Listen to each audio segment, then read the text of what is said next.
What's going on, guys? I'm Cliff Jantz, and finally, after 2 years, I get to say welcome back to Is It Any Good?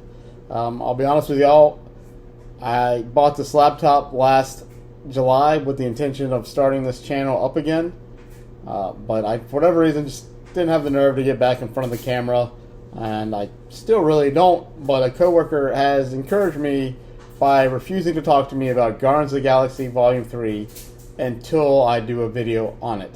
And I thought, well, why not?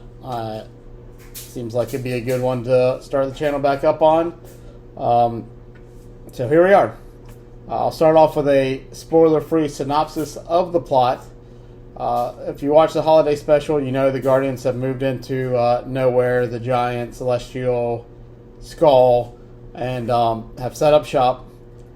Peter Quill is still dealing with the loss of his Gamora, and something happens that sets into motion for these characters to go on a mission to save one of their own. Before I get into this review, I wanted to let y'all know how I feel about this franchise as a whole. I love the first one. It's number 3 on my MCU ranking. It's number 12 on my comic book ranking. The second one is a little bit of a step down, but I still found it enjoyable with some great character arcs, some great action scenes. It did have some humor. I think they did go a little over the top with the humor. But when I left this one, I knew instantly it was going to be a top 5 Marvel movie, MCU movie for me. James Gunn did really something special here, or did something special with this group of characters that were relatively unknown a few years ago. One thing is obvious, in my opinion. James Gunn loves these characters, and he wanted to provide the best movie he could for the fans. His script with this one is perfectly paced. Even at 2.5 hours, it never lulls. He provides a great final chapter and gives a lot of these characters a great send-off. I mean, nothing spoiler-related, but you know from the headlines that some of these characters don't plan on returning to the roles. And he gives you some scenes that just break your heart here. You remember the scene in the first one where Groot says, "We are Groot"? Well, times that by 100 with quite a few scenes in this movie. For everything James Gunn provides with the writing, which is a very important part of the movie-making process, and with his directing, these characters wouldn't come to life without the right actors portraying them in the roles. I'll start off talking about the newcomers here, and I'm about to mispronounce his name, but Chikwudi Iwelugu, I know I just pronounced the name, I'm so sorry, but his performance as a high evolutionary is perfect in my opinion. It's a top tier Marvel villain. One thing I liked about this villain, and something I've wanted to see from Marvel for a while now, is it's not a sympathetic villain. He is a villain for the sake that he just does not like the way anything is. Everything's inferior to him, and he's trying to create a perfect society, and in doing so he doesn't care what civilizations that he's created, that he destroys, what inferior beings that he experiments on and mutilates. He doesn't care about any of that. This performance makes it very easy to hate this villain. It's a villain that you just want to punch in the face right from the beginning. Now, this movie does focus heavily on Rocket's past, and that gives us a group of friends that we maybe heard about one of them in one of the past movies, but here we have Lila, Teefs, and Floor, and Asim Chandri and Michaela Hoover are great as Teefs and Floor. They have some great scenes. It breaks your heart, these scenes do. But the heart of these scenes is Linda Cardellini as Lila, and she just knocks it out of the park in my opinion. Also, we have she was also in the holiday special, not Lila, but Maria Baklava as Cosmo, and she just proves that Cosmo is a good girl. Now on to the returning Guardians. First off, we have Vin Diesel as Groot. He's always brought a lot of joy to this role. In the first one, he learned how to say "I am Groot" in so many different languages so that he could be the one for the dub versions in different countries, which you have to appreciate. Now, I will say this. He has one movie that's all about family. Unfortunately, it's not the better movie that's all about family. I think we know which franchise I'm referring to. This is his better of the two franchises. It's all about family. Next, Dave Bautista as Drax, the Destroyer. Now, one criticism I have about this character, and it has nothing to do with Dave Bautista. They did make him a little bit more of a comic relief in the second one, and I didn't really appreciate that as much, because this is a character in the comic books that can go toe-to-toe with Thanos. They did tone that down in this one, which I liked a lot. They gave this character a little bit more to do other than just being the comedic relief. But one thing's for sure, Dave Bautista loves this character. He performs this character however he's written to the best that he can. Because this is a character that changed the course of his career, and he appreciates that. Next, after that, is Palm Clementif. Again, another name I'm probably mispronounced. She continues to shine, though, as Mantis since her debut in Volume 2. This character is a lot of fun, and the holiday special was that was kind of her movie, I feel like. But here, she just continues to show that this character is important. And another thing I appreciate, she has great chemistry with Dave Bautista, and that shows. We move on to Karen Gillan, who has turned Nebula from one of my least favorite characters in the MCU to one of my favorite characters in the MCU. The first one, she felt like she was kind of overacting, but then the way they wrote this character throughout the next movie and Infinity War and Endgame, and now this one, you realize just like she wasn't necessarily overacting. That character was just abused so badly by Thanos, and I loved how they turned her from a villain into a beloved member of the Guardians of the Galaxy, and that was no small part for her to do. So, all hats off to Karen Gillan for what she did here. Next up, Chris Pratt, probably given his best performance. There's a couple scenes in here where you'll see what I'm talking about as the legendary Star-Lord. He provides a lot of laughs.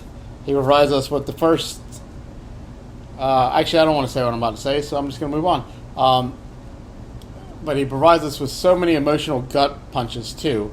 Talking about his granddad, which, if you remember the first scene in the first movie, that has probably affected him a good bit. And it affects him in this one, and Chris Pratt shows that. He just does really good here. Really well, excuse me. But before we move on to the star of the movie, I want to talk about the secret star is Zoe Saldana. She's playing the character, yes, she's played since 2014, but she's the only one that has to play a different version for this movie. Because if you remember Infinity War, which isn't a spoiler warning because it's been out for 5 years, that's your fault. That version died. And she's playing a version from a different timeline, and she doesn't shy away from that challenge. She plays it perfectly. I love what they did with the story between her and Peter Quill, and a lot of that's because of her acting and his, but she did a very good job playing a different version of a character she was used to playing for so many years. On to the character that is the heart and the star of this movie, in my opinion, Rocket. Like I said earlier, this movie focuses heavily on his past. So we actually have about 3 performances to talk about here. One as Baby Rocket, Teenage Rocket, I guess, and then Adult Rocket that we all come to know and love. But first up is Noah Raskins, who gives us Rocket's first words ever spoken. I'm not going to lie to you, they break your heart. I still think about that line. There's that one word. But after that, we have Sean Gunn, who actually gives us a great performance as Kraglin. And then he also is the voice of Teenage Rocket, the Rocket that's being put in the cage with his friends And honestly, there's a scene in the first Guardians where Drax and Rocket actually have a drunken fight, and there's some lines that are said by Rocket that are now hit harder because of these scenes by these two performances. And finally, we get to Bradley Cooper, who, to be honest, in 2014, if you didn't tell me that he was the voice of Rocket, I never would have guessed. In this role, he continues to provide great voice work, but this one might be his best outing as a character, if not one of his better performances.